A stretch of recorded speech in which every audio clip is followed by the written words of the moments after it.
నవీన్ యాదవ్ నిరంతరం ప్రజల్లో ఉండి సంక్షేమ కార్యక్రమాలు కానీ సోషల్ యాక్టివిటీ కానీ పిలిస్తే తనకి నాయకుడు. ఒక బీసీ బిడ్డకి అవకాశం ఇస్తే అన్ని పార్టీలు ఆడిపోసుకుంటా ఉన్నాయి, లేనిపోని బదనాములు లేపుతా ఉన్నాయి. తండ్రుల పేరట, చిన్నాయనల పేరట, బంధువుల పేరట రకరకాలుగా బదనాం చేసే పరిస్థితి ఉంది. ఇలా కేసీఆర్ గారు అంటే నాకు గౌరవం, కానీ కేసీఆర్ గారు ఒకప్పుడు దుబాయ్ రాజాగా పేరొందినాడు. దుబాయ్ శేఖర్ అని దాన్ని ఏలాడుతా ఉన్నావు పట్టుకొని మేము. ఒక అభ్యర్థి గుణగణాలు తీసుకోకి ఒక సరైన అభ్యర్థి ప్రజల్లో ఉండి ప్రజల నోట్ల నాలుకైనట్టు అభ్యర్థి, అందులో ఒక బీసీ బిడ్డకు అవకాశం ఇస్తే రకరకాలుగా బదనాం చేసే ప్రయత్నం. పోనీ ఏదన్నా ఆధారం ఉంది మీ దగ్గర, నవీన్ యాదవ్ ఫలానా దాంట్లో తప్పు చేసిండు అని చెప్తే అది లేదు. ఊరికే బట్టగాల్సి మీదేసే ప్రయత్నం చేస్తూ ఉన్నారు. ఇది బీఆర్ఎస్ పార్టీకి, లోపాయకార బీజేపీ పార్టీకి అలవాటైపోయింది. అభ్యర్థి యొక్క గొప్పతనం జీవించలేక ఏదో ఒక రకంగా బదనాం చేయాలని అభ్యర్థి మీద పడుతూ ఉన్నారు. ఇది ప్రజాస్వామ్యంలో మంచి పద్ధతి కాదు. 10 ఏళ్ల మీ దోపిడీ, 10 ఏళ్ల మీ అరాచక పాలనని ప్రజలు మర్చిపోలేదు. ప్రజల మధ్యలో ఇప్పటికి కూడా అన్ని మెదులుతూనే ఉన్నాయి. దాని కారణంగానే అసెంబ్లీలో మీకు ఇంటికి పంపించి అరే తప్పు చేసాం ఇంకొద్దిగా గట్టిగా కొట్టాల్సిందే అని పార్లమెంట్ ఎన్నికలు 0 సీట్లు ఇచ్చారు.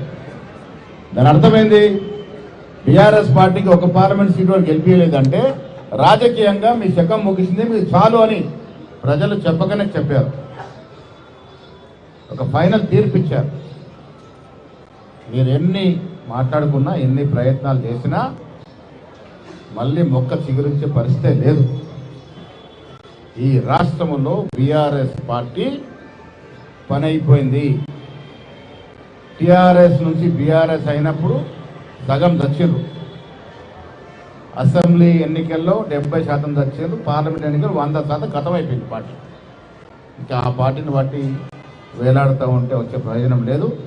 జూబ్లీ హిల్స్ ప్రజలు విఘ్నులు. వారికి అందుకుతున్నటువంటి జూబ్లీస్లో మెజారిటీ ప్రజలు సామాన్య కుటుంబం, పేద ప్రజలు ఉన్నారు. వారికి నాణ్యమైన సన్నబియ్యం అందుతూ ఉన్నాయి, రేషన్ కార్డులు వచ్చాయి, ఉచితంగా బస్సు సౌకర్యం వాడుకుంటూ ఉన్నారు. ఊళ్ళో అక్కడెక్కడ వ్యవసాయం ఉంటే రైతు భరోసా అందుతూ ఉంది. పిల్లలకు నాణ్యమైన విద్య లభిస్తూ ఉంది, ఉపాధి అవకాశాలు పెరిగాయి. అన్నిటికీ మించి వారు మోసం చేసింది మేము రీకరెక్షన్ చేసి ఉద్యోగాలు ఇచ్చాం. 70,000 ప్రభుత్వ ఉద్యోగాలు అంటే ఆషామాషి కాదు. మీరు 10 ఏళ్లు పాలించి మీరిచ్చిన ప్రభుత్వ ఉద్యోగుల సంఖ్య 20,000-30,000 దాటలే. మేము 15 మాసాల్లోపే మళ్ళీ మొన్నిచ్చిన కలుపుకుంటే దాదాపు 70,000 ప్రభుత్వ ఉద్యోగాలు ఇచ్చిన ఘనత ఈ రాష్ట్ర కాంగ్రెస్ పార్టీది, ముఖ్యమంత్రి రేవంత్ రెడ్డి గారిది, బట్టి విక్రమార్క గారిది, మా మంత్రివర్గాన్ని. ప్రజలు అబద్ధాలు చెబితే ఊరికినే నమ్మే స్థితిలో లేరు. ఇలా మసి ఊసి మారగా చేస్తాను నమ్మే స్థితిలో లేరు.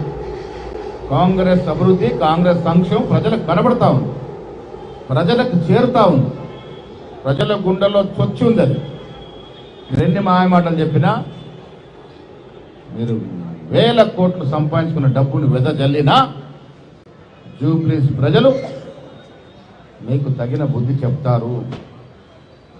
జూబ్లీస్ ప్రజలకి అభివృద్ధి కావాలి, పక్క నియోజకవర్గాల్లో జరుగుతున్న అభివృద్ధితో పాటు పోటీ పడాలని, మరిన్ని ఉద్యోగాలు వారి పిల్లలకు తెచ్చుకోవాలని, సన్న బియ్యం, రుచికరమైన బియ్యం ఆస్వాదించాలని, ఉచిత కరెంటు పొందాలని, ఉచిత బస్ సౌకర్యం వాడుకోవాలనే తపనలో జూబ్లీస్ ప్రజలు ఉన్నారు. కాబట్టి ఇవన్నీ ఇస్తున్నటువంటి కాంగ్రెస్ పార్టీని పరిపూర్ణంగా ఆదరిస్తారని చెప్పడంలో ఏమాత్రం అతిశయోక్తి కాదు. డెఫినెట్గా మా బీసీ బిడ్డ యువ